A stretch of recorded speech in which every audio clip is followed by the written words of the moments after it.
So this morning I woke up and I decided that I was gonna get back on the horse here around live streaming for the fall, and what some of the topics that have been coming up in working with couples lately. I just decided, you know what, this is what we're doing, and I'm going to start the live stream on my personal profile instead of my business page, because normally I go live on my business page and then I drop it over everywhere else to YouTube and over here to the personal. So here we are. We're going to try this just a little bit different. So this 10-part series might end up being more, as I've learned with time, but I'm going to do a 10-part series called The Land of Why. And The Land of Why is really just going to be focused in on love, sex, and relationship truths about women, because I'm a woman and, well, I've been married, I've been divorced, I've cheated, I've been a mistress, I've had a lot of sex that I didn't want. I've explored poly relationships.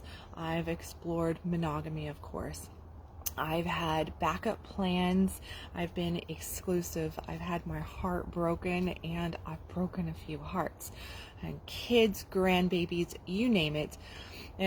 Moving, financial struggles, it's all in there. So I thought, these are the topics that I get faced with when I'm working with people all the time. So from my heart and life to your heart and life, I'm going to present to you 10, maybe more episodes over the course of the next few weeks on the land of why. Why do women do what women do? Why? What are we feeling? What's going on? What is the cause?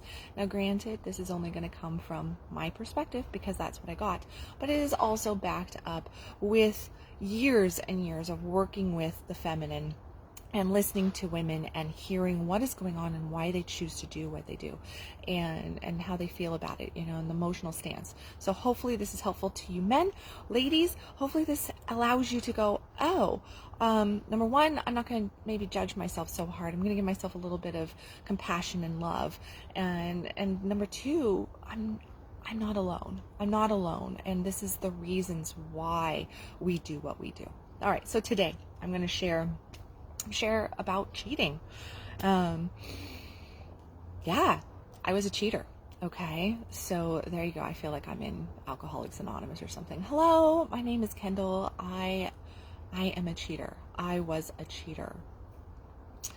And cheating has, since that event happened 22 years ago, I can tell you that a lot has occurred. So let me just give you, I'm going to try to just crunch all this in here for you. But way back in the day when I first got married, my brother-in-law's wife, my sister-in-law, she was being accused of cheating. And I thought it was horrible, the worst possible thing. Man, did I ever cast some stones at her. And I just went, that is ridiculous. How could she do that to him? He's so sweet. He's such a great dad. He's such a great husband. He's this. Love my brother-in-law. I still love him. He is an amazing, awesome, funny dude. But I looked at their relationship and I could not understand why she cheated on him. Well, fast forward, and I was right there in the kitchen with everybody else talking crap about my sister-in-law and condemning her, shaming her, because I didn't understand. And I professed I would never do that. Well, as any of us adults know, never say never, right? Because we don't know what our future holds. We don't know where we're at any given time and what instances are going to happen. Well, fast forward a few years. And I cheated. I cheated with a friend, which is pretty common in the land of cheating. It's somebody that us women get to know at work. It's a family friend. It's a brother-in-law. It's somebody in the family. It's a neighbor. It's somebody that we have built relationship with and that we feel safe with in some fashion often. Now granted, there are plenty of situations, and I will just put this little caveat in there, there's plenty of situations I've heard of women going out and they're traveling and they hook up with a dude at, wherever they're at the hotel bar, and they go get, they just do a hookup and it's completely meaningless. Well, I'm talking about the cheating that it's more than just a sexual fix that's trying to work itself out. It is at the level of, I'm not feeling felt, I'm not feeling seen, I have, the living room furniture means more to my spouse, my partner, than I do. And I really think that on both sides of the sexual platform here, for men and women, that one of the main things that I see the reason for cheating being is a lack of time, connection, and heart. And that bond that we once had that got us into the committed relationship, whether it is marriage, living together, or just a agreement that we're exclusive, monogamous, or whatever that relationship container is, that what breaks it down is that there's not enough time being spent. The friendship, the bond is broken in some fashion, and there's no connection, there's no heart in it. So it really is that we have armored up. One person probably starts it, and then that creates this ripple effect where both people start to armor, start to not feel, are not connected anymore, and cheating inevitably happens. Okay, and this is also what I have, back in the day, 22 years ago, here I am in my young 20s and mom of two, broke off my ass. We had moved probably in the course of the first few years of our marriage, God, probably 7 or 8 times, and this is like state to state moves. It was zero stability, which caused even more strain on the connection, on the relationship. The one thing that you find in relationship is that the two things that really make or break the relationship is money and sex. And it's not that we're looking for the big buck or the big orgasm, but we're looking for consistency, stability, connection in both of this. And when we are financially unstable and we don't know, and in my instance, like there were times that I would come home and I didn't even know if the water was going to be on, if the power was going to be on, if there was going to be an eviction notice on my doorstep. It was all of that. And then sex was one of those things that, my husband wanted, probably for stress release, but I was the most disconnected from my body that I could ever be, because I was stuck up here. I was frantic, worried, concerned. I had 2 small children, 1 small child, pregnant, whatever the situation was. And there was always this pressure of not knowing if just the livelihood was going to be taken care of. Can I buy diapers? Can I buy milk? Can I buy eggs? Like those kinds of things. Is my card going to work? I don't have the cash for it, right? So all of this. And then the fear of, well, is this physical situation just going to shift tomorrow? Am I going to have to move? Now, that right there creates that space between partners. So if you're in a situation, and guys, here's the reality, because in today's world, there's a lot of women that are working full-time jobs, working 2 jobs, then they're picking the kids up, they're going to soccer, they're doing this, and they get home and they clean the house and they cook dinner, and then sex is requested of them, and they give it often, and sometimes they don't. And then it becomes this topic around the sex. Well, it's not the sex. And if she's going to cheat on you, it's not going to be about the sex. It's going to be about I'm not feeling support. I'm not seeing seen. I'm just being used. And then you want this from me too. Okay? So the reason behind cheating, and what I say goes both ways. So ladies, you're not off the hook here either. Like the guys are feeling the same thing. Guys definitely have far more emotion than what our world wants to give them. We want guys to be all just rigid and stern and unfeeling and out of their hearts and uncaring and just about friction and physicalities and da-da-da-da-da. That's not true at all.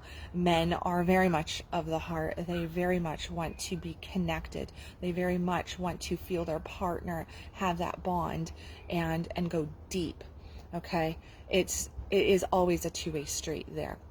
But from the feminine perspective here. So Why I cheated: disconnect, fear, instability, feeling used, feeling as though all my partner wanted from me was the booty, as that was it. It was, and take care of this and take care of that, and oh, I'm still the man of the house, I'm still going to do this, I'm still going to do that, you need to listen to me on this. But we're just going to be all over the place, right? We're just going to be unstable as heck, and you're going to deal with it.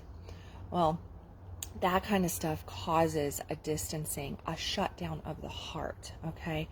And for us women, for us to really be in the relationship, in the game, what we're wanting is we're wanting heart connection, okay? We are definitely wanting that. Well, here comes the friendship. Here, back to my personal story. I cheated with a man that I never thought that I would. He actually irritated the heck out of me. He had so many different things that I really just was not turned on to. I irritated, frustrated with, polar opposites. But there was a friendship bond, and we started exercising together.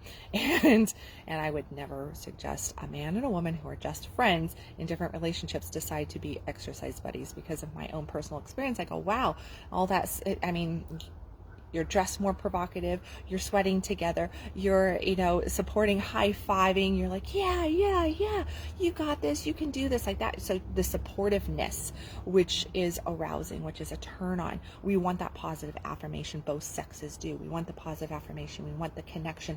We want that, that camaraderie there, right? And then working together on something, a project, a common goal.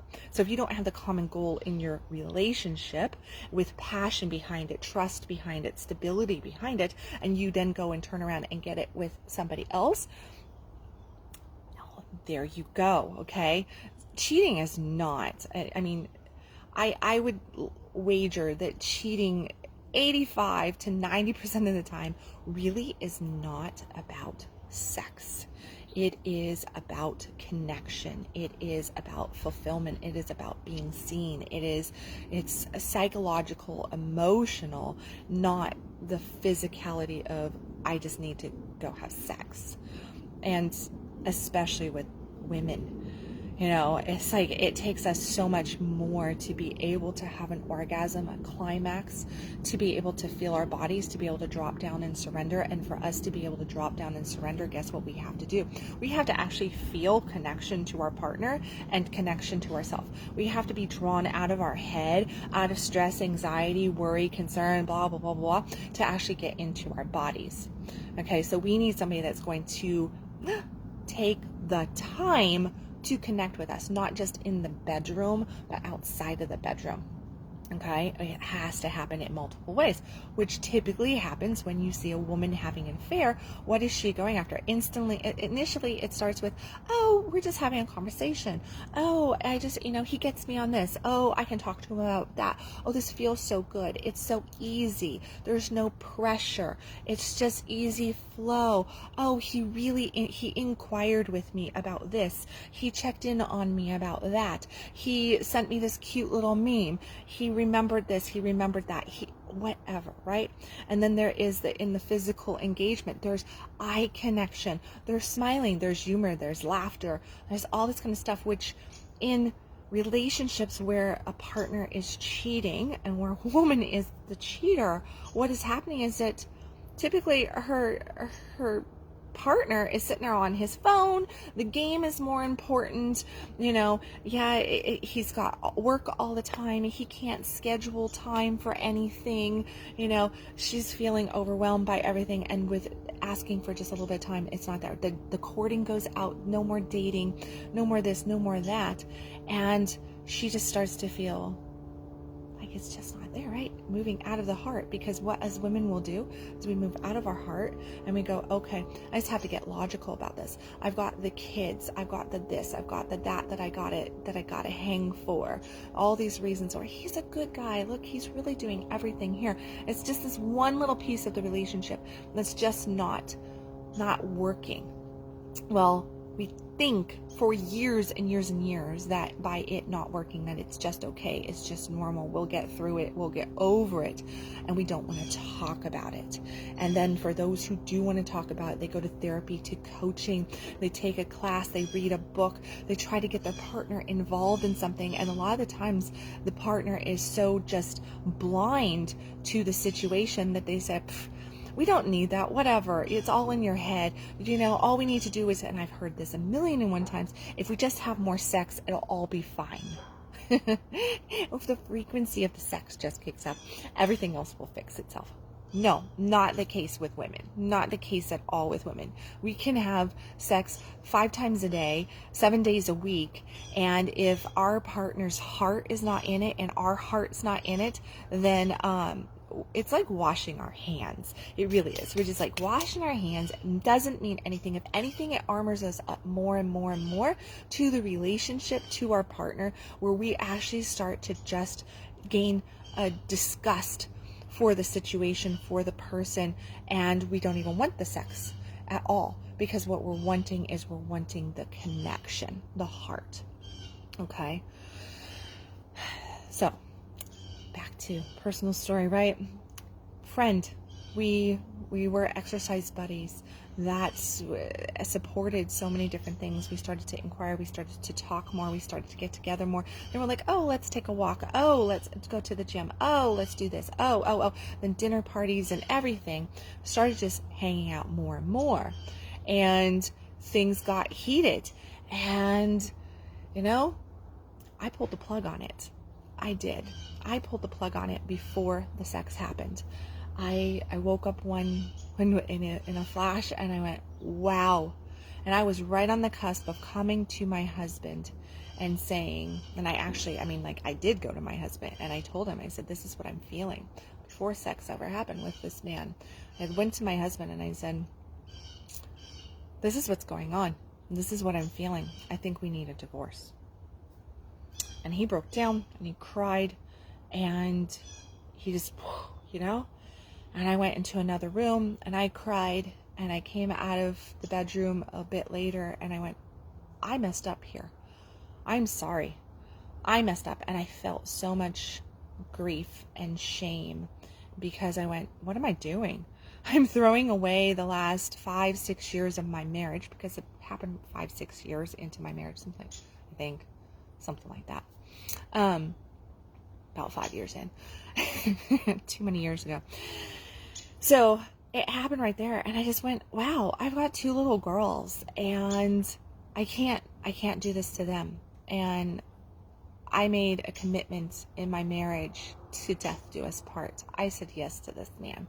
So I need to get my shit together, and I need to just work on me, because there's something going on. And I told the other man, my friend, our family friend, our kids were friends, everything. It was a sticky situation. I told him, I was like, I messed up. This ain't happening. Sorry. You got to go that way, and I'm going to go this way, and this is over.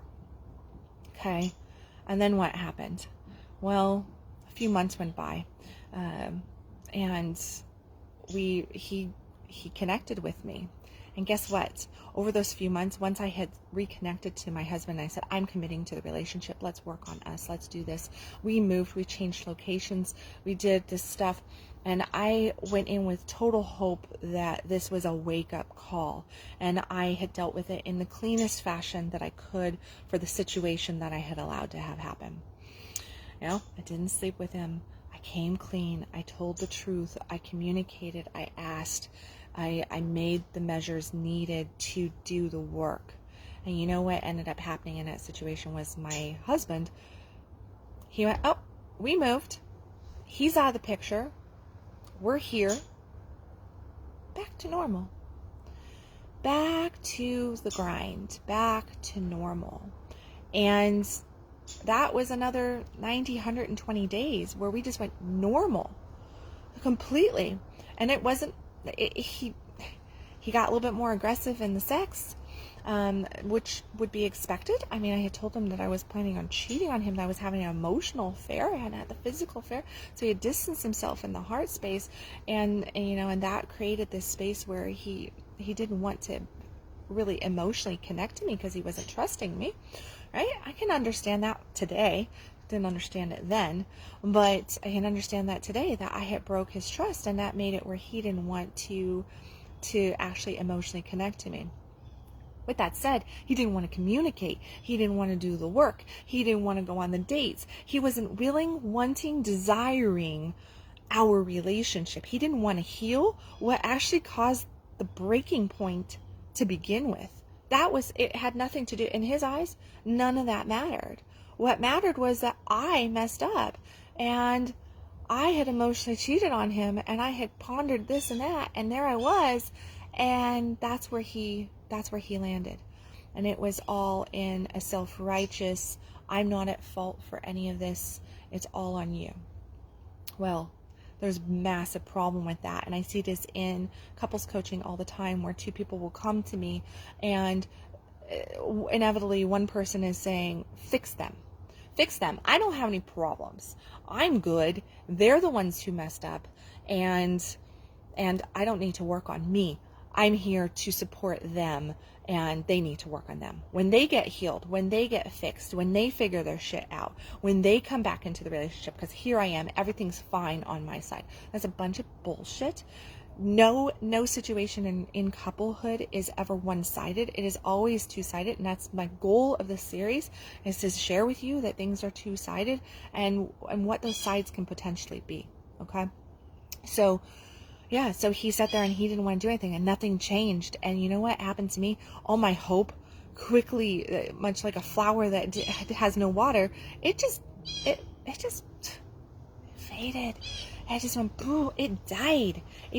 And what happened? In trots the night on whatever, and, delivers my favorite flower to my doorstep, writes me a note and puts it in my mailbox, finds me online and emails me, starts connecting with me in different ways, reaching out to me.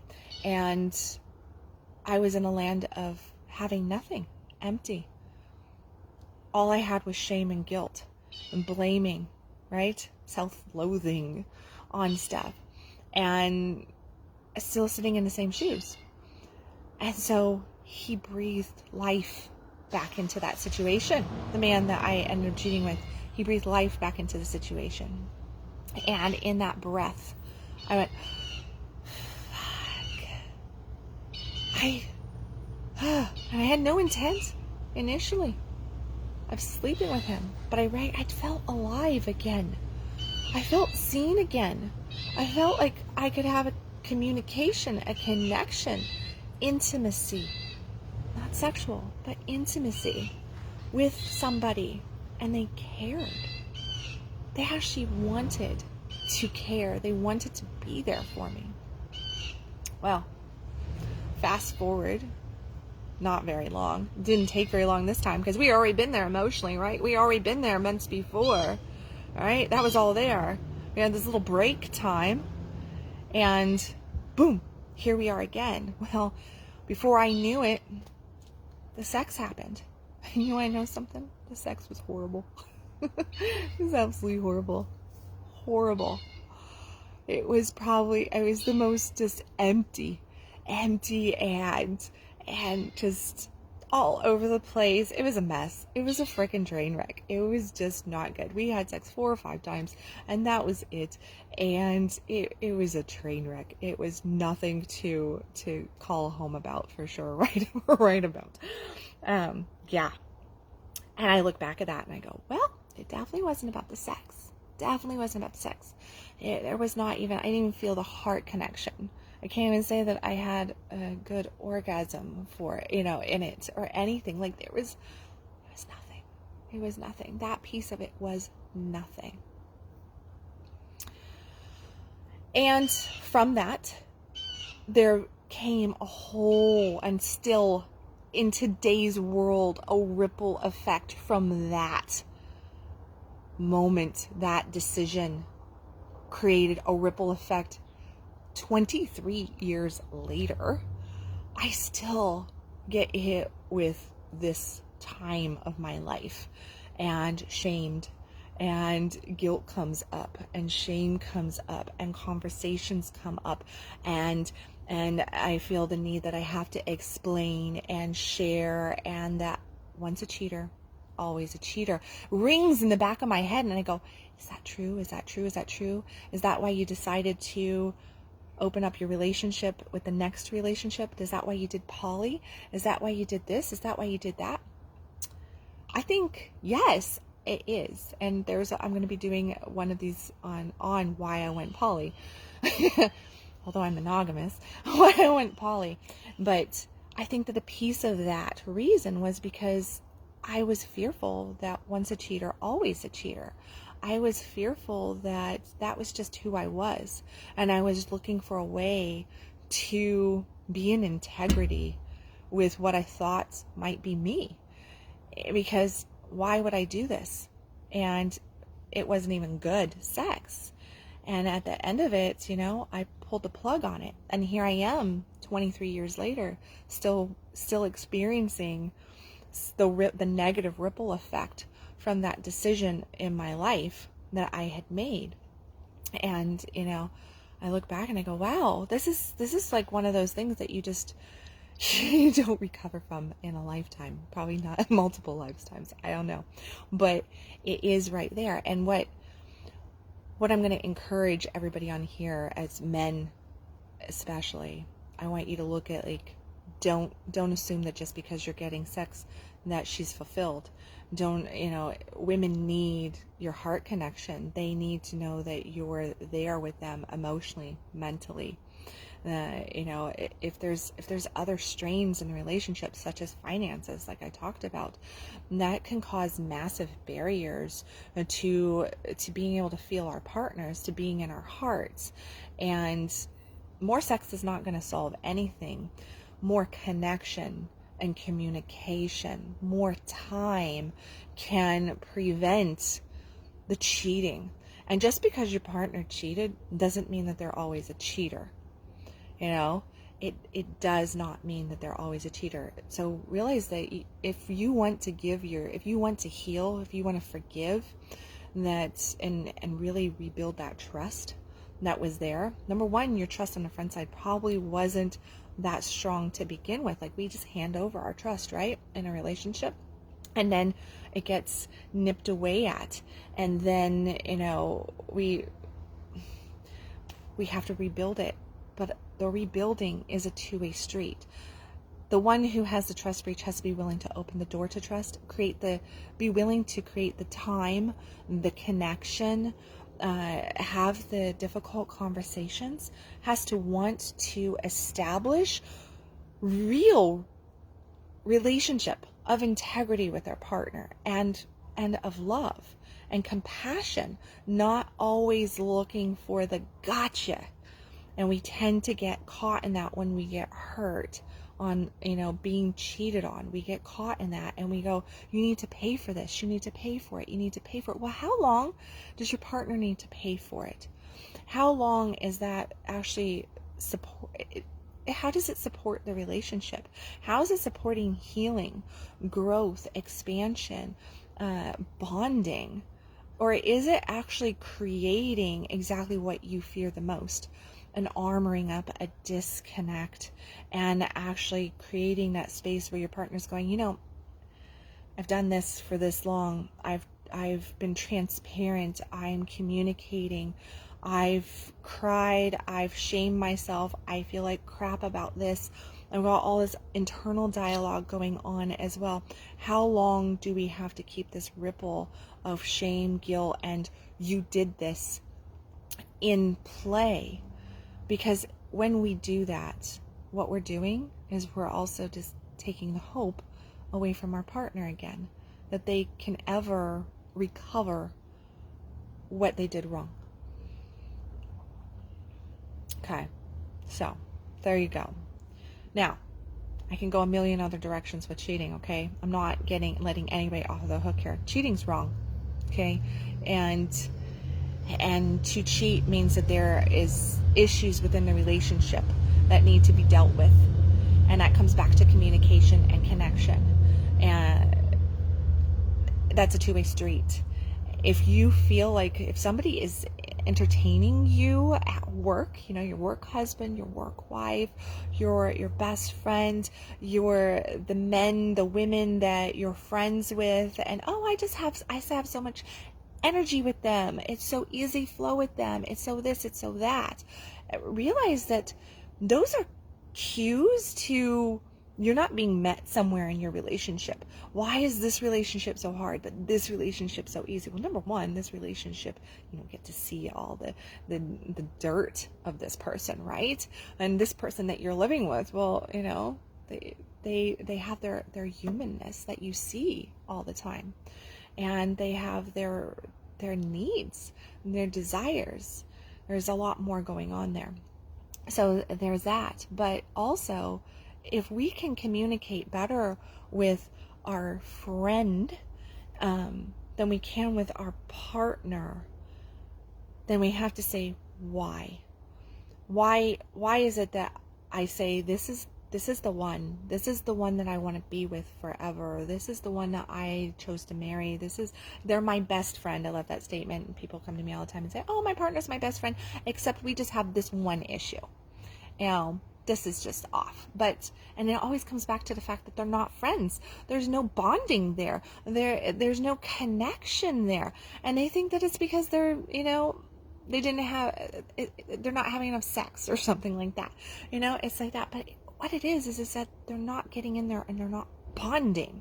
And that bonding is more important than anything else. And it is a bonding of the heart space. So if you're heart space bonding with somebody else, realize that you're going to get turned on and chemistry will start to build there. And you're going to weaken at some point because you're opening the barn doors over here and you're slamming them over here. 1 + 1 on this. It's really quite common sense. But, if you're being tempted, pre-temptation, like what I'm talking about, pre-temptation, that right there, wake up to it and communicate with your partner. Say, hey, I'm feeling a disconnect here. Hey, would you read this book with me? And if you guys ever want recommendations, I should create a recommendation list on my website or on my business page. But some beautiful, beautiful books out there about, the conversations that build this bonding. If you're at a point where you're like, hey, we don't know what to do. What are the questions? How do we sit with each other? We've been through this, we've been through that. Our container is broken here in so many ways. Don't know how to even start. That's where you call in a therapist, a coach, okay? That's where you get outside help. That outside source that can view both parties from a compassion perspective and from a more global view, and can get in there and give you the tools, give you the conversations, hold space for you, be even a shoulder for you, a hand to hold, and guide you into a better space so that bonding has an opportunity, that trust has an opportunity. And you know what it is? You both got to want to work on yourself, because there is the entity of each person. There's the you and the me and the us. And the us is what matters the most. That entity of us is the primary, okay? Not any other relationship out there. But in order to get a strong entity of us built, to really truly give it life, both parties have to be willing to go inward and do their work. And it's more than willing. They have to be willing, and they have to want to. They have to have the desire to be better. It's very true that a better me and a better you makes a better us. A better me makes a better us. But when two people come together in unity, wanting to expand, wanting to heal, wanting to grow, that entity of us, it's going to be rock solid. It's going to have a bond like no other. It's going to be that storybook connection that, that you just go, wow. And you see these couples, very rare, but you see these couples where you see them and they're walking hand in hand, and you can just see they've been together for whatever time frame. They're madly in love. They're so connected. And you go, I want that. I want in 30 years to have that connection still. that bond still, that inquiry with each other, that desire, that ability to go, I know that this morning when I wake up next to my partner, that my partner is a whole new being. They are not the same person that they were yesterday. This is a new person laying here next to me. And you're going to, in long-term relationship, you are with 6 to 10 partners depending on that time frame with the one partner, because we're constantly evolving, we're constantly changing. And isn't that amazing and beautiful and exciting to think that this person that you chose and chose you is going to reinvent themselves consistently. And a lot of that reinvention is based, that definition of who they are is based on your container with them, your relationship with them, the entity of us and how it evolves. And you get to find out and learn this person all the time. If you're wanting and willing to, if you're wanting to save the relationship, if you're wanting to expand the relationship, if you're really truly wanting to be in the relationship. Love will not save the day on this. Okay? Commitment to the entity of us will. All right. On that note, I love you guys. I hope that this part 1 of 10 plus, 10 for right now that I have written down, of the Land of Why is helpful. If I have shared something that just spoke to you in any way or made you think about somebody else, please hit the share button. Make sure you give me all the likes, the loves, all that kind of stuff. We know social media likes to see that, but they also love to see the shares and everything. So help me get these messages out over the course of, I think, in our world right now, we have so much disconnect, so much stuff going on where couples especially are feeling it in a lot of ways. And there's a lot of lost souls out there and a lot of people who just feel alone. So I encourage you to hit the share button, put a little message on as well, so that your friends, your family can see it. And as always, know that you are loved. Know that you are worthy of phenomenal relationship, that storybook love, that soulmate connection, that it's there for you. As long as you're wanting and willing it for it, and as long as you're wanting and willing to do the work of yourself, to get to know yourself, and to build that entity of us, well then, you're unstoppable, as you should be, and as you should know you are worthy of. I love you guys. Remember, stop existing, start living. I'll catch you tomorrow with another The Land of Why.